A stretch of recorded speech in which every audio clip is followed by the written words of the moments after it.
25 साल पहले हुए 1999 के कंधार प्लेन हाईजैक की घटना पर IC 814 the Kandahar hijack series आई है। डायरेक्टर अनुभव सिन्हा की इस वेब सीरीज को लेकर सोशल मीडिया पर जबरदस्त बहस छिड़ी हुई है। यह विवाद किरदार के नामों को लेकर हो रहा है। इसके लिए केंद्रीय सूचना एवं प्रसारण मंत्रालय ने सोमवार को नेटफ्लिक्स इंडिया की कंटेंट प्रमुख को तलब किया। हालांकि एक दिन बाद नेटफ्लिक्स की ओर से सरकार को यह आश्वासन दिया गया कि भारत के लोगों की भावनाओं को ध्यान में रखकर प्लेटफॉर्म पर कंटेंट अपलोड किए जाएंगे। जबकि सच्चाई ये है कि उन हाईजैकर्स में से 2 आतंकवादियों के नाम भोला और शंकर नाम से नामकृत किए गए हैं। आज से करीब 25 साल पहले तारीख थी 24 दिसंबर 1999।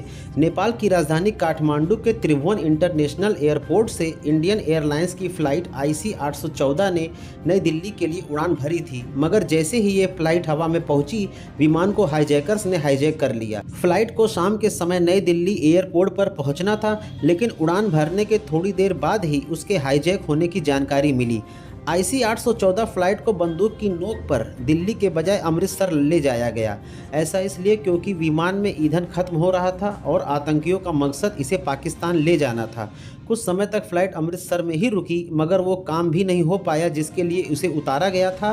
फिर आतंकियों ने पायलट को विमान लाहौर लेकर जाने का निर्देश दिया। लाहौर में जब फ्लाइट आईसी 814 को उतरने की अनुमति मांगी गई तो पाकिस्तानी एटीसी ने उसे अस्वीकार कर दिया। फिर जैसे तैसे विमान को उतरने की परमिशन मिली और फ्यूल भरने के बाद विमान को संयुक्त अरब अमीरात के अल मिंदाह एयर बेस पर उतारा गया। जानकारी के अनुसार फ्लाइट को जब हाईजैक किया गया था तब उसमें 176 यात्री सवार थे, इनमें से कुछ विदेशी भी थे। अल मिंदाह एयर बेस पर 27 यात्रियों को रिहा कर दिया गया और यहां से विमान सीधे अफगानिस्तान के कंधार के लिए रवाना हुआ। आतंकियों का हाईजैक करने के पीछे मकसद यह था कि भारत की जेल में बंद मसूद अजहर, अहमद उमर सईद शेख और मुश्ताक अहमद जरगर की रिहाई करना।